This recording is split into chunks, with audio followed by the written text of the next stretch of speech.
छात्रों के मुद्दे पर सियासत तेज है। प्रयागराज में राहुल गांधी ने युवाओं की बेरोजगारी और परीक्षा व्यवस्था को लेकर सरकार पर सवाल उठाए, लेकिन इसी वक्त झारखंड में भी हजारों छात्र परीक्षा सुधार और नौकरी चोरी जैसे गंभीर मुद्दों को लेकर सड़क पर आंदोलन कर रहे हैं। अब सवाल सिर्फ छात्रों के मुद्दों का नहीं है, सवाल यह भी है कि क्या छात्र आंदोलन का दर्द सत्ता के हिसाब से बदल जाता है। क्या है पूरा मामला, जानेंगे इस रिपोर्ट में। नमस्कार, आप देख रहे हैं आपका अपना न्यूज चैनल सत्य सर्वोच्च न्यूज और मैं हूं सोम।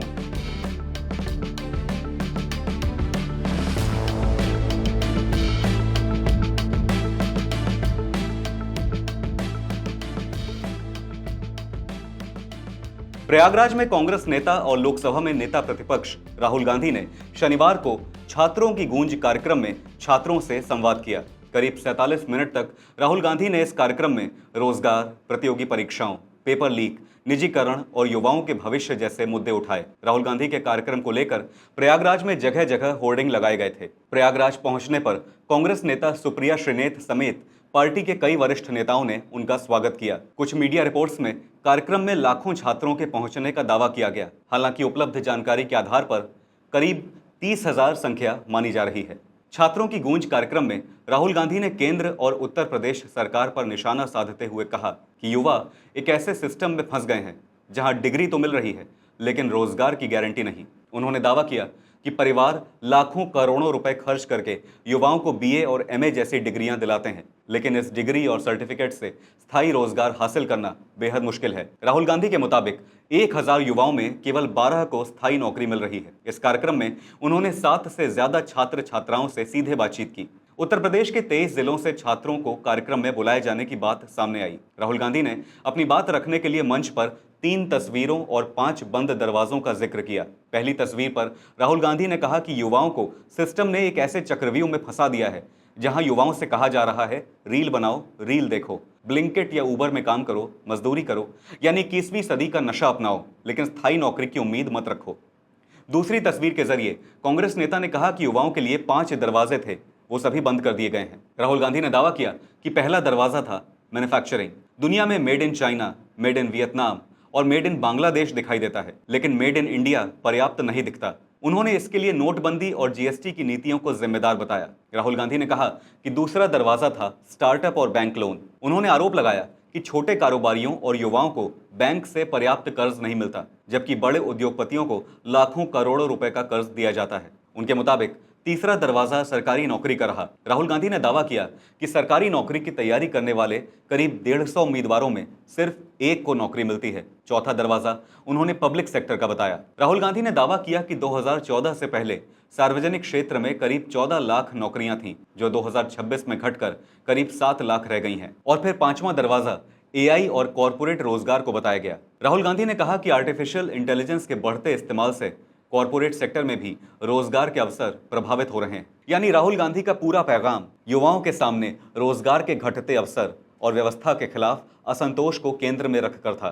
तीसरी तस्वीर के जरिए उन्होंने संपत्ति और राजनीतिक प्रभाव को लेकर भी सवाल उठाए। राहुल गांधी ने दावा किया कि गौतम अडानी की संपत्ति 10 वर्षों में करीब 30 गुना बढ़ी। उन्होंने भाजपा की संपत्ति में भी बड़े इजाफे का दावा किया। साथ ही राहुल गांधी ने मीडिया और यूनिवर्सिटीज में आरएसएस के प्रभाव को लेकर भी गंभीर आरोप लगाए। इस कार्यक्रम में एक छात्र ने राहुल गांधी के साथ सेल्फी ली। राहुल गांधी ने छात्रों से कहा कि उनके भीतर नफरत नहीं बल्कि मोहब्बत होनी चाहिए। राहुल गांधी ने कहा कि उन्होंने पिछली स्लाइड में प्रधानमंत्री मोदी, मोहन भागवत और गौतम अडानी की तस्वीरें दिखाई थीं। उन्होंने छात्रों से सिस्टम को बदलने की बात करते हुए कहा कि इसे प्यार से टाटा बाय बाय करना होगा और भरोसा दिलाया कि वो छात्रों के साथ खड़े हैं। लेकिन प्रयागराज की इस राजनीतिक तस्वीर के साथ एक दूसरी तस्वीर झारखंड से सामने आ रही है। वहां जेपीएससी, जेएसएससी परीक्षा और भर्ती प्रक्रिया में अनियमितताओं को लेकर छात्रों का आंदोलन लगातार जारी है। शनिवार को आंदोलन का नेतृत्व कर रहे जेपीएससी, जेएसएससी रिफॉर्म्स मंच ने राज्य सरकार पर आंदोलन को कमजोर करने की कोशिश का आरोप लगाया। रिफॉर्म्स मंच के नेता रविंद्र पासवान का आरोप है कि शुक्रवार देर रात झारखंड सरकार के साथ हुई बैठक में छात्रों ने अपनी सभी मांगे रख दी थीं। इसके बावजूद शनिवार को कांग्रेस और झारखंड मुक्ति मोर्चा से जुड़े छात्र संगठनों को बातचीत के लिए बुलाया गया। मंच का दावा है कि इन संगठनों की आंदोलन में कोई भूमिका नहीं रही है। रविंद्र पासवान ने इसे सरकार की राजनीतिक रणनीति बताते हुए आरोप लगाया कि छात्रों के बीच विभाजन पैदा करने की कोशिश की जा रही है।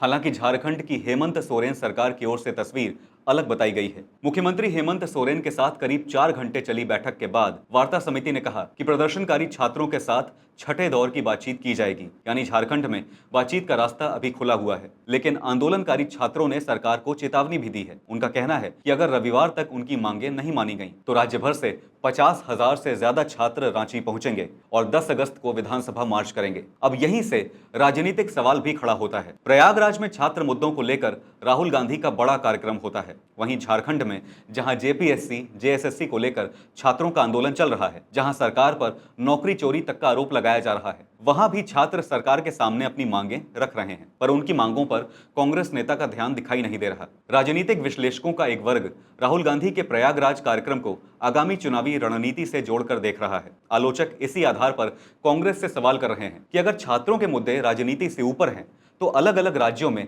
छात्र आंदोलनों को लेकर राजनीतिक प्रतिक्रिया एक जैसी क्यों नहीं दिखाई देती। उनके मुताबिक ये बेहद दिलचस्प बात है कि जहां भाजपा की सरकार है, वहां राहुल गांधी और बाकी विपक्ष को छात्रों का दर्द नजर आ जाता है, लेकिन जहां कांग्रेस और इंडिया अलायंस की सरकार है, वहां के छात्रों की आवाज तक उनके कानों में नहीं पहुंचती। भले ही कुछ लोग इस झांसे में आ जाएं, लेकिन ये विरोधाभास जनता देख रही है और छात्रों और युवाओं के साथ कौन है, इसका देश की जनता को पूरा ज्ञान है। फिलहाल तस्वीर साफ है। एक तरफ प्रयागराज में राहुल गांधी छात्रों के बीच पहुंचकर रोजगार और परीक्षा व्यवस्था को बड़ा राजनीतिक मुद्दा बना रहे हैं। दूसरी तरफ झारखंड में छात्र अपनी परीक्षा संबंधी मांगों को लेकर सरकार से बातचीत और आंदोलन दोनों रास्तों पर आगे बढ़ रहे हैं। आखिरकार सवाल यही है, छात्रों की आवाज सिर्फ वहां सुनी जाएगी जहां सरकार विरोधी हो, या फिर रोजगार, परीक्षा और भविष्य से जुड़े सवालों पर राजनीति से ऊपर उठकर हर छात्र की आवाज सुनी जाएगी? क्योंकि छात्र किसी एक पार्टी के नहीं होते और उनके भविष्य का सवाल किसी एक चुनाव से बड़ा होता है। आपकी इस मामले पर क्या राय है, हमें जरूर बताइएगा। फिलहाल इस खबर पर इतना ही। देश और दुनिया की बड़ी और अहम खबरों के लिए बने रहिए सत्य सर्वोच्च के साथ। लाइक, कमेंट और शेयर करना ना भूलें। अपना ख्याल रखें। धन्यवाद। जय हिंद।